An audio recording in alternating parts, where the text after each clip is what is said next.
Bismillahirrohmanirrohim.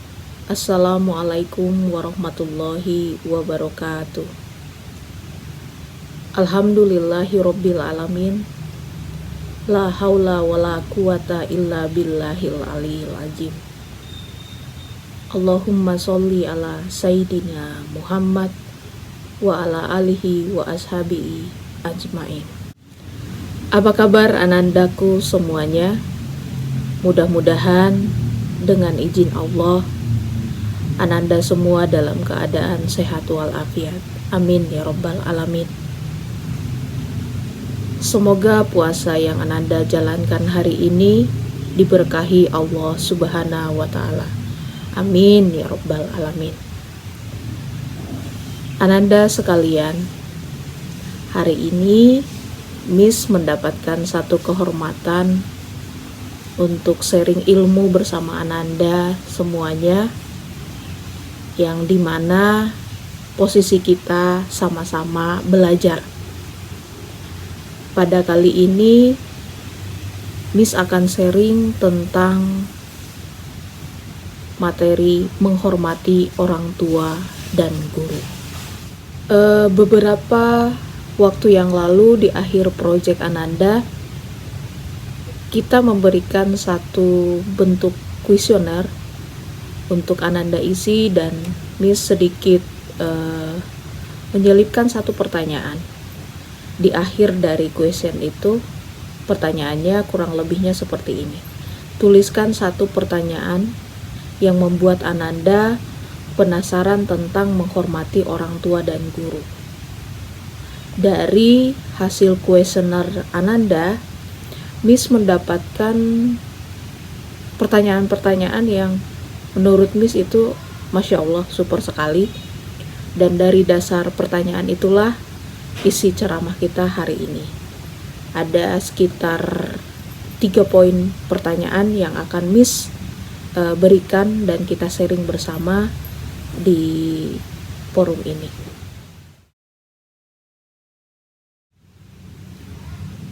Q&A yang pertama, itu pertanyaannya seperti ini.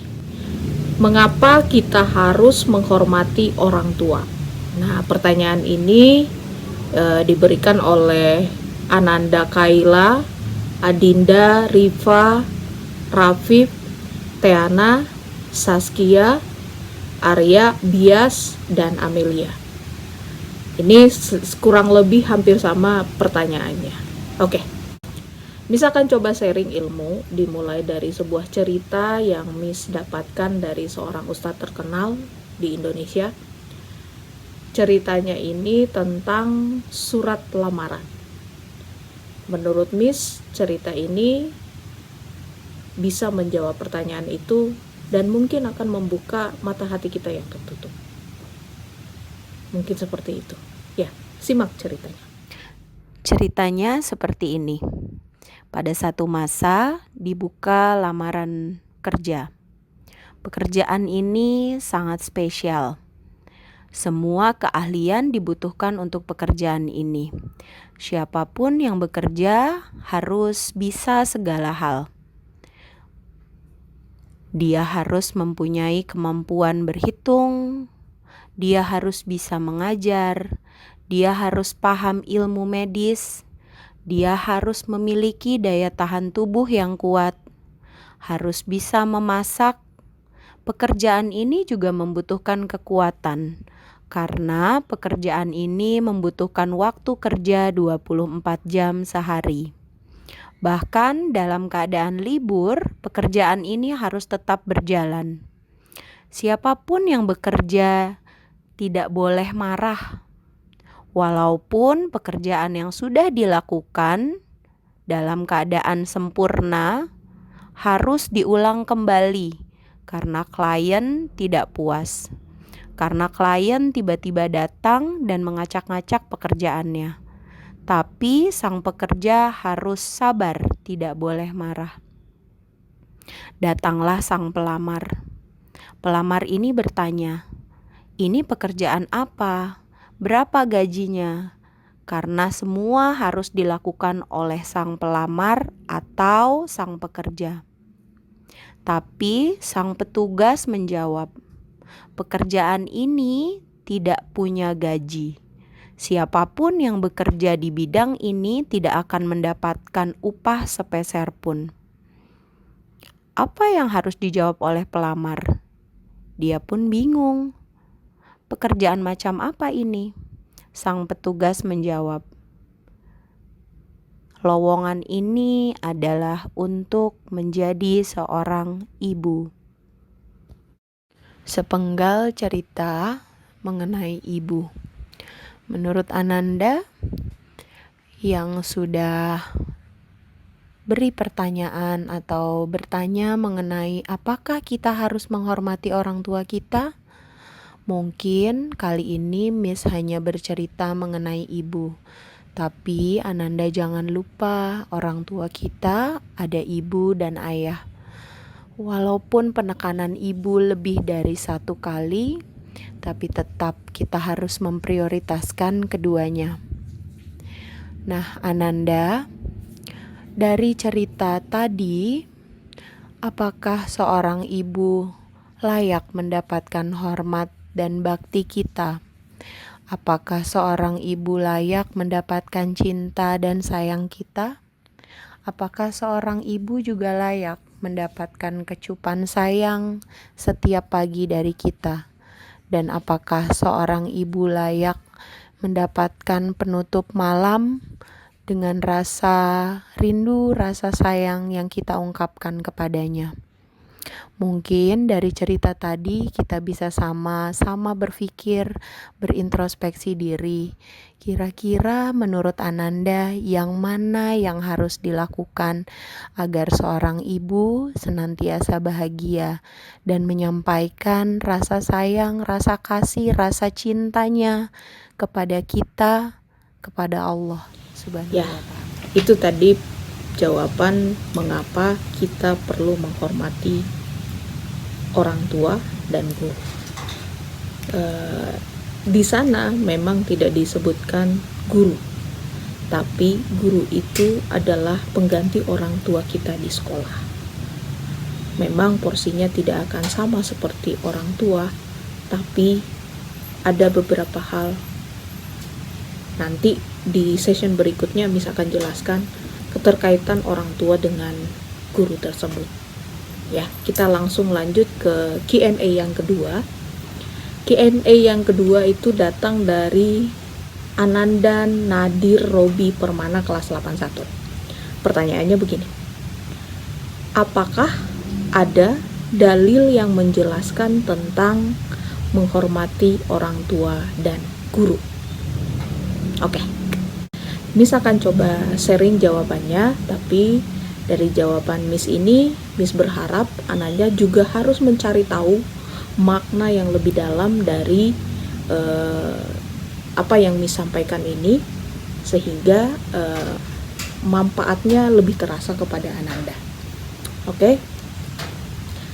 Berikut Miss akan tampilkan di bawah ini dalil ayat surat Quran keberapa untuk menjelaskan tentang menghormati orang tua dan guru, dan juga hadis dari Rasulullah. Silakan disimak.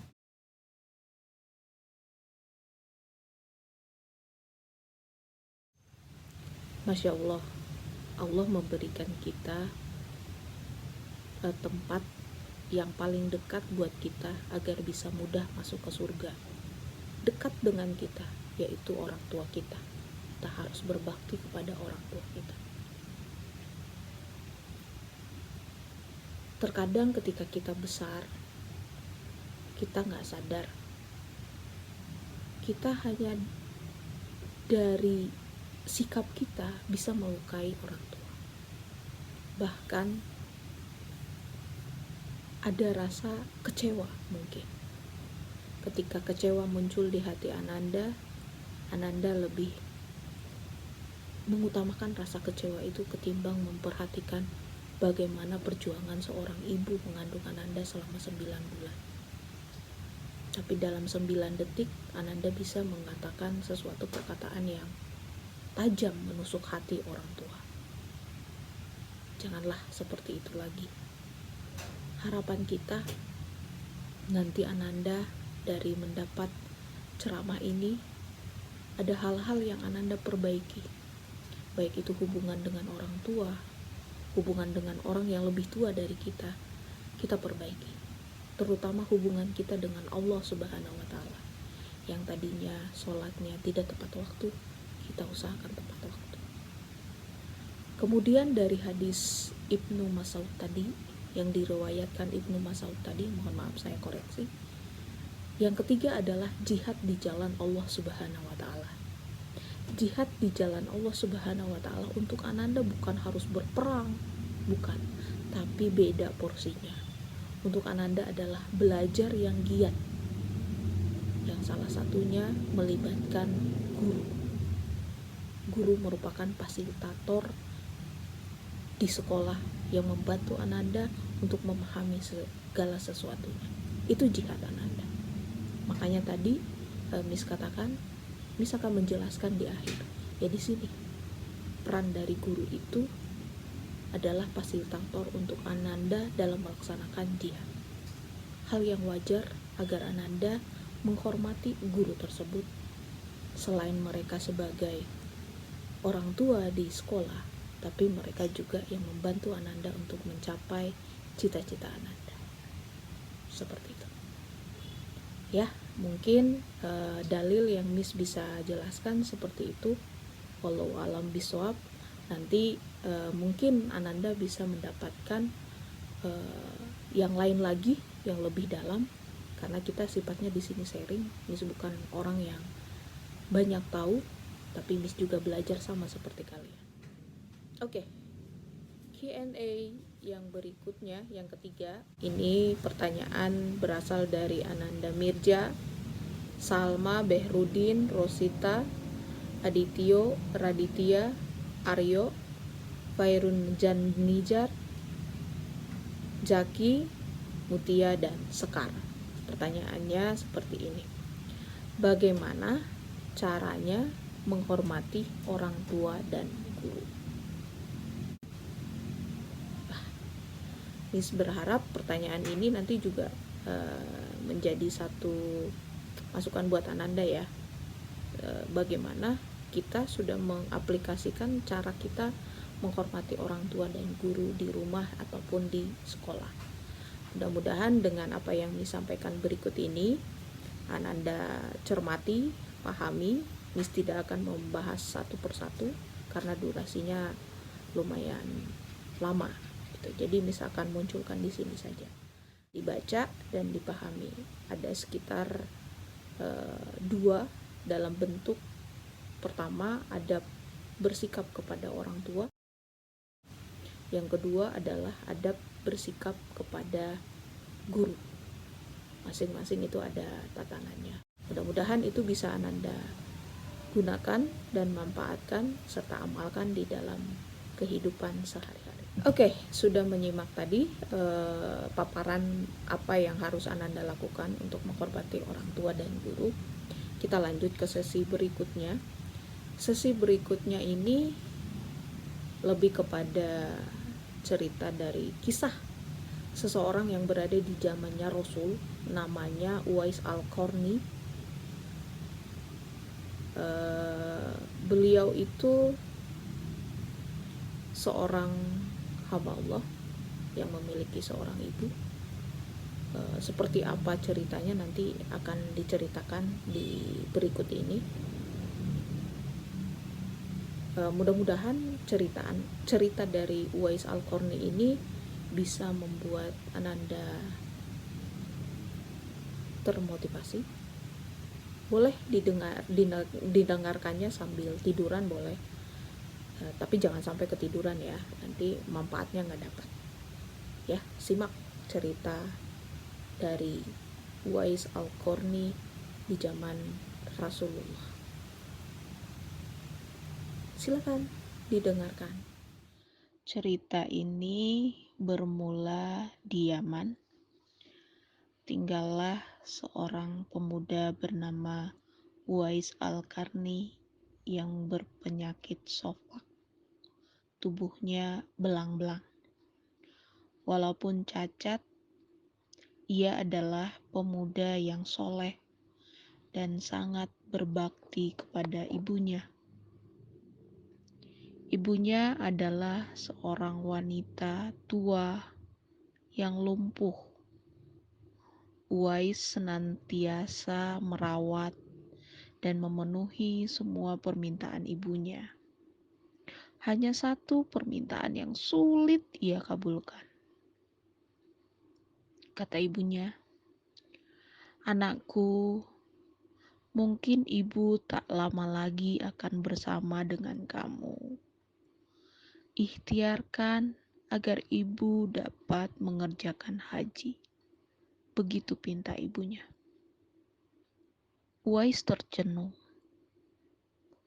Perjalanan ke Mekah sangatlah jauh, melewati padang pasir tandus yang panas.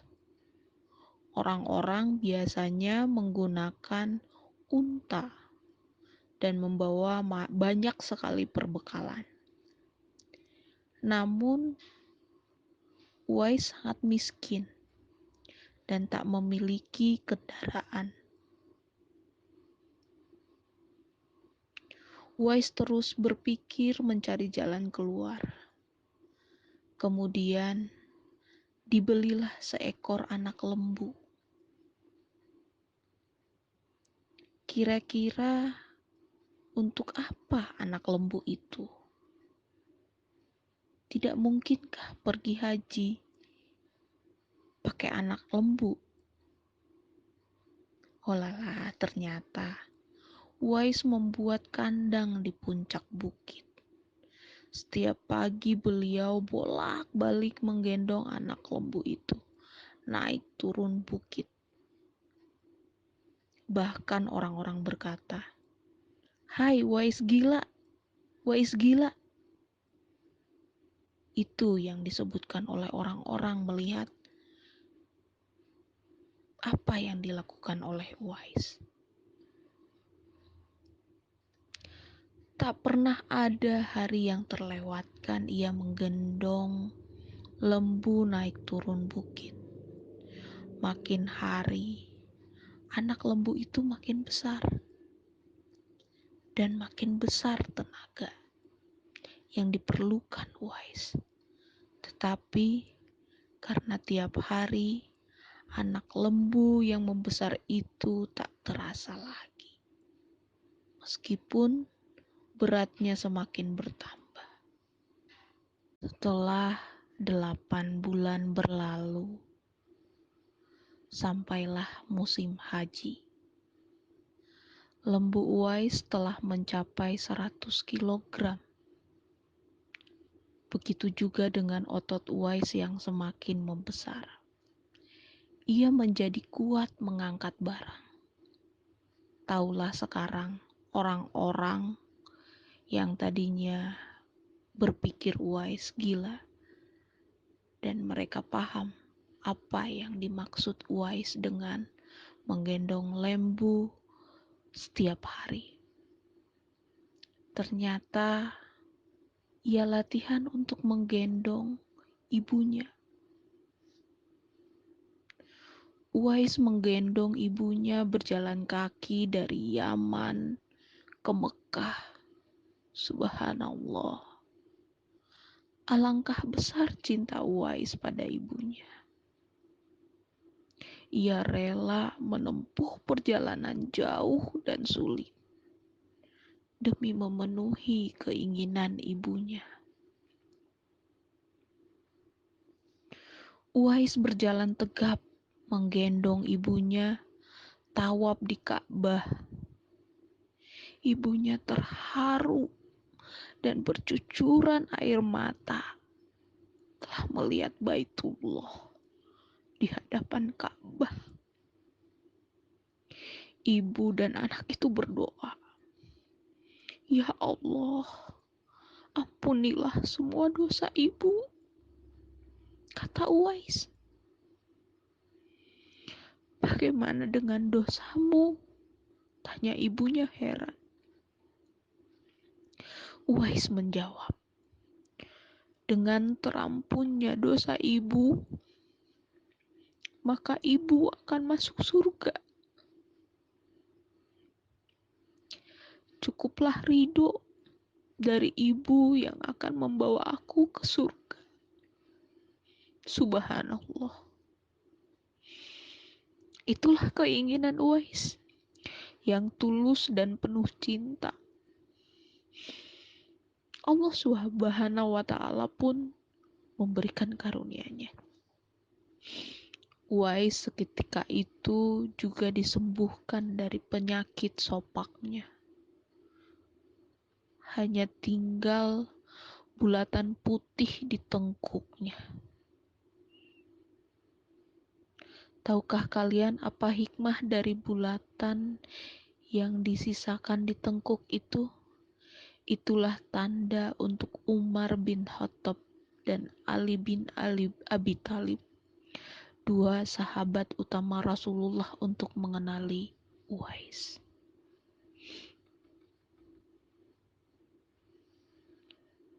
Cerita itu didengar oleh sahabat Nabi. Mereka berdua sengaja mencari Uwais di sekitar Ka'bah karena Rasulullah Shallallahu Alaihi Wasallam berpesan, di zaman kamu nanti akan lahir seorang manusia yang doanya sangat makbul. Kamu berdua pergilah cari dia. Dia akan datang dari arah Yaman. Dia dibesarkan di Yaman. Dia akan muncul di zaman kamu. Carilah dia. Kalau berjumpa dengan dia, minta tolong dia berdua untuk kamu berdua.